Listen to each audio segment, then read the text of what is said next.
Hello বন্ধুরা, আমাদের SDTV চ্যানেলে আপনাদের স্বাগতম। আমি দীপিকা চলে এসেছি আপনাদের জন্য গীতা এলএলবি সিরিয়ালের আপডেট নিয়ে। গীতা স্বস্তিকের কাছে গিয়ে অনুরোধ করে যে আপনাকে উঠতেই হবে স্বস্তিকবাবু, আমি পার্সোনাল বন্ডের সই দিয়ে স্বস্তিককে নিয়ে যাচ্ছি। ডাক্তারবাবু, আপনার কোনো আপত্তি থাকার তো কথা নয়। ওয়ার্ড বয় ওনাকে বসান হুইল চেয়ারে, আমি ওনাকে এক্ষুনি নিয়ে যাব, ওনাকে কোর্টে সাক্ষ্য দিতে হবে। দেখুন ম্যাডাম, উনি কথা বলার অবস্থাতেই নেই, উঠে দাঁড়ানো তো দূরের কথা, উনি সাক্ষী দিতে পারবে না। উনি আমার গলার আওয়াজ শুনলেই বারবার জেগে উঠছে। উনি পারবে, উনি জানে ওনার গীতাকে উনি ছাড়া কেউ বাঁচাতে পারবে না, তাই স্বামী হিসেবে ওনার অনেক দায়িত্ব, সেগুলো উনি পালন করবে।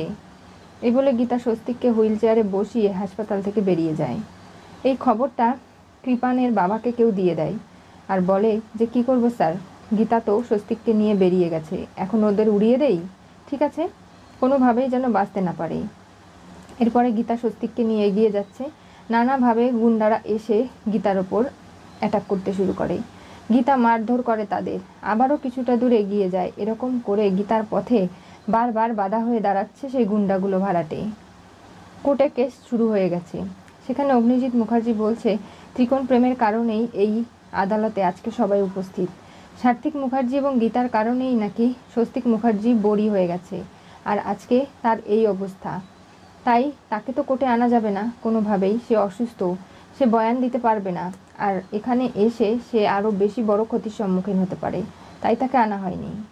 কিন্তু বিধানকে জেরা করতে চায় সে, তার জন্য কোর্টে আগেই সে নোটিশ সার্ভ করেছে, তাই বিধানকে কাঠগড়ায় ডাকা হয়। পুলিশ নিয়ে চলে আসে। বিধান এসেই ভজনের দিকে এমনভাবে তাকিয়ে থাকে, এরপরে কাঠগড়ায় উঠে যায়। শপথ বাক্য পাঠ করা হয়, কিন্তু ঠাম্মি জানিয়ে দেয় যে সে আগে বিপক্ষের লয়ার হিসাবে জেরা করতে চায়, আর তাই ব্রজবালা দেবীকে অনুমতি দেওয়া হয়। সে গিয়ে বলে কি ব্যাপার বিধান, আপনি যখন ধারালো অস্ত্র দিয়ে স্বস্তিককে মারার চেষ্টা করছিলেন তো? এসব অবান্তর প্রশ্ন, উনি আমাকে কথা বলতেই দিচ্ছেন না হুজুর, ওনাকে বসতে বলুন। দেখুন, আপনি প্রশ্ন করুন। হ্যাঁ করেছিলাম, সেখানে আপনি একটা কথা বলেছিলেন, সেই বয়ানটাই মেহেক এবং পদ্মরানী দাস দিয়েছে, যে আপনি বলেছেন সার্থিক এবং গীতা কেউই চায় না যে স্বস্তিকের সঙ্গে গীতার সম্পর্কটা থাকুক। তার মানেটা কি? আপনাকে কে বলেছিল যে স্বস্তিক মুখার্জিকে শেষ করে ফেলতে? কে সুপারি দিয়েছিল আপনাকে? তার মানে আপনি একজন কিলার। আপনাকে তো মানুষ টাকা দিয়ে হায়ার করে। তাহলে আপনাকে সেখানে কে বলল যে সার্থিক এবং গীতার মধ্যে সম্পর্ক রয়েছে? এই ব্যক্তিগত তথ্যগুলো তো অন্য কেউ না দিলে আপনি জানতেন না। জানতেন কি? আমাকে গীতা মুখার্জি বলেছে। ঠিক করে বলুন, গীতা নাকি সার্থিক? সার্থিক মুখার্জি। বিচারপতি, আপনি এবার দেখুন কার কথাটা নেবেন আপনি। আর ওনার কথা থেকে বোঝাই যাচ্ছে যে যা কিছু উনি বলেছে সবটাই মানুষকে শোনানোর জন্য, এমনকি এটা ইচ্ছে করে বলেছে যাতে এই কেসটা জটিল হয়ে যায়। আমি সেটা নিশ্চয়ই প্রমাণ করতে পারলাম। আর একটা কথা, গীতা আর সার্থিক মুখার্জির থেকে আপনি কত টাকা নিয়েছেন? তার মানে আপনি তো এরকম খুন খারাপি করে বেড়ান, আপনি একজন খারাপ লোক, তো আপনি টাকা ছাড়া এমনি তো আর এই কাজটা করেননি। 5 লাখ, 10 লাখ নাকি 20 লাখ টাকা নিয়েছেন? বলুন আমাকে। কোথায়, কিভাবে, কোথা থেকে টাকা নিয়েছেন সেগুলো আপনাকে বলতে হবে। তাহলেই তো প্রমাণিত হয়ে যাবে সার্থিক এবং গীতা কিভাবে আপনাকে মারার জন্য স্বস্তিককে ফিট করেছে। আমরা সেটা জানতে চাই। তখনই থতবত খেয়ে যায় বিধান। কোনোভাবেই প্রশ্নের উত্তর দিতে পারছে না সে। তখনই ঠাম্মি বোঝায় যে আমি নিশ্চয়ই প্রমাণ করে দিতে পারলাম যে বিধান মিথ্যে বলছে, ওকে অন্য কেউ ফিট করেছিল। গীতা সার্থিককে ফাঁসানোর জন্য এই কথাগুলোও ইচ্ছে করে বলেছে। এবার বিচারপতি, আপনি সিদ্ধান্ত নিন কি করবেন, কারণ ও কোনো কিছুই ঠিক করে বলতে পারছে না। দেখুন বিধান, আপনাকে যা যা প্রশ্ন করা হচ্ছে আপনি সেগুলোর উত্তর দিন। এরকম করে দাঁড়িয়ে থাকলে কিন্তু চলবে না। আমি জানি যে এই কেসটার মধ্যে নতুন মোড় আসবে। গীতার মতো মানুষ কখনো কোনো অন্যায় করতে পারে না, সেটা আমি আগেও বলেছি, এখনও বলছি। ওদিকে গীতা আবারও স্বস্তিককে খানিকটা দূর এগিয়ে নিয়ে যেতে না যেতেই আবার 3জন গুন্ডা এসে গীতাকে এবং স্বস্তিককে হটস্টিক দিয়ে মারার চেষ্টা করে। তখনই গীতা তাদের সঙ্গে ফাইট করে। আশেপাশে লোকজন জড়ো হয়ে গেছে। গীতার প্রতিটা পদে পদে তারা বাধা দেওয়ার সৃষ্টি করছে, কোনোভাবেই যেন স্বস্তিককে কোর্টে নিয়ে যেতে না পারে। এদিকে ভজন কোর্টের মধ্যেই ঘেমে যাচ্ছে। গীতার বাবা জানায় যে স্বস্তিক মুখার্জিকে যেন কাঠগড়ায় ডাকা হয়।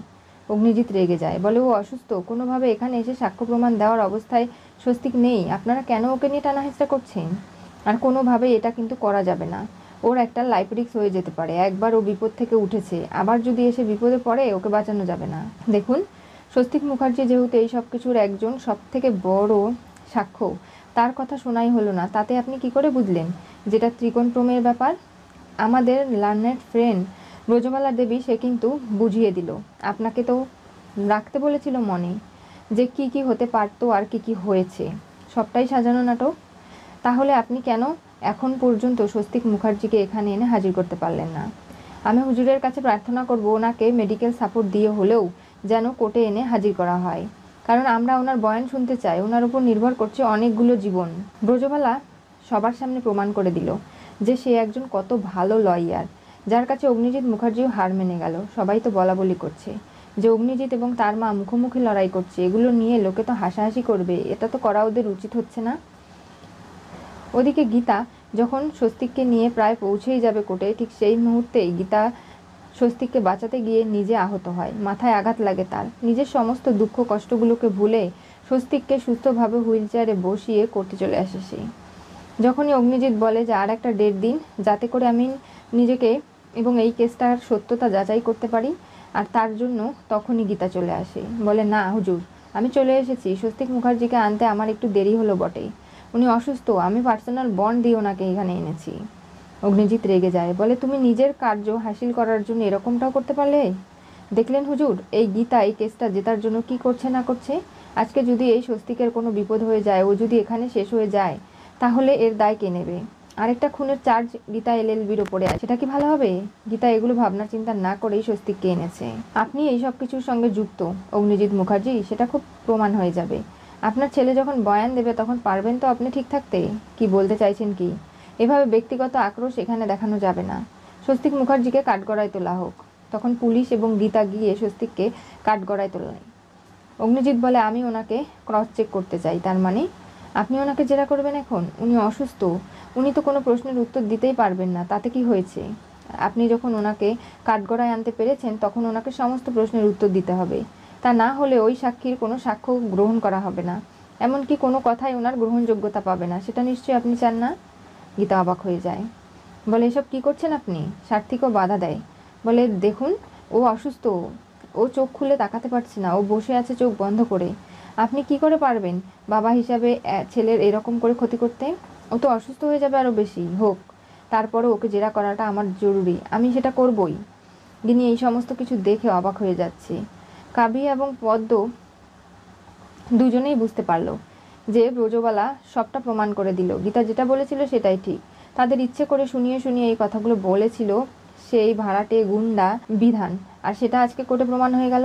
গীতা এবার স্বস্তিকের মুখ থেকে সমস্ত সত্যিগুলো যদি বলাতে পারে, তাহলেই এই কেসটা থেকে তারা রেয়াত পাবে, তা না হলে বড়সড় ঝামেলা কিন্তু অগ্নিজিৎ মুখার্জি পাকাচ্ছে। স্বস্তিকের স্বাস্থ্যের কথা থামিও চিন্তা করে যে গীতা তো কোর্টে নিয়ে চলে এলো, এরপরে কি হবে? ওকে আদৌ সমস্ত প্রশ্নের উত্তর দিতে পারবে নাকি কি ঘটবে, এইসব নিয়ে অনেক ভাবনা চিন্তা তাদের মনে। কিন্তু গীতা জানে যে তার ভালোবাসার উপর তার জোর রয়েছে, স্বস্তিকের ওপর জোর রয়েছে। তাই স্বস্তিক যেভাবেই হোক না কেন চোখ খুলে গীতাকে সমস্ত কিছু থেকে রেয়াত করে দেবে। স্বস্তিকের সাথে নতুন জীবন শুরু করার যে স্বপ্ন, সেটা সে ঠিক পালন করতে পারবে।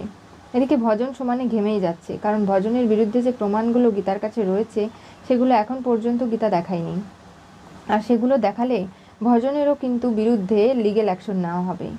ওদিকে আবারও কিরণকান্তি ব্যানার্জিকে পিছে ছুড়িয়ে গীতা কিন্তু তার স্বামীকে কোর্টে এনে হাজির করলো। অগ্নিজিৎ মুখার্জি অগ্নিমূর্তি এবার সকলে দেখবে, সে কোনোভাবেই এই কেসটা গীতাকে জিততে দেবে না। আর গিনি বসে বসে প্রার্থনা করছে যাতে তার বোন জিতে যায়, সমস্ত সংসারটা তার বেঁচে যায় এবং সে নিজের জীবনে সুখী হতে পারে। কি হতে চলেছে গীতা এলএলবি সিরিয়ালের পরবর্তী টুইস্টে? গীতা স্বস্তিককে কাঠগড়ায় তুলল সাক্ষী দিতে, অগ্নিজিৎ জেরা করে অসুস্থ করার প্ল্যান করলো।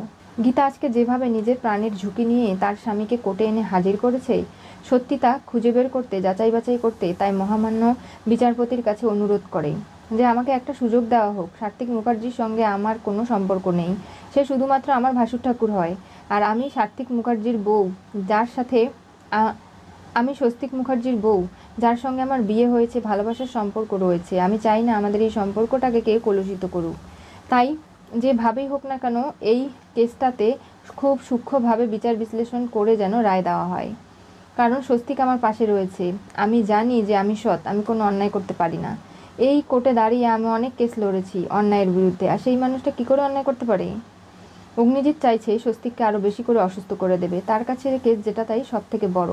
বাবা হিসেবে সন্তানের সিকিউরিটি সেফটি তার কাছে কোনো ম্যাটার করে না। তাহলে এবার স্বস্তিকের অগ্নি পরীক্ষা, এমনকি গীতার ভালোবাসারও। আদৌ কি স্বস্তিক পারবে সমস্ত প্রশ্নের জবাব দিয়ে গীতাকে এই বিপদ থেকে রক্ষা করতে? কারণ স্বস্তিকের বয়া নেই গীতা সার্থিক নির্দোষ প্রমাণিত হতে পারে, তার আগে নয়। আর এই বিধান গুন্ডাকে কে বা কারা পাঠিয়েছে সেটা খুঁজে বের করার জন্য ঠাম্মি অনেক জেরা করেও পারল না। এরপরে কি হবে জানতে চোখ রাখতে হবে আমাদের চ্যানেলে। পাশে থাকা বেল আইকনটি অবশ্যই করে ক্লিক করুন।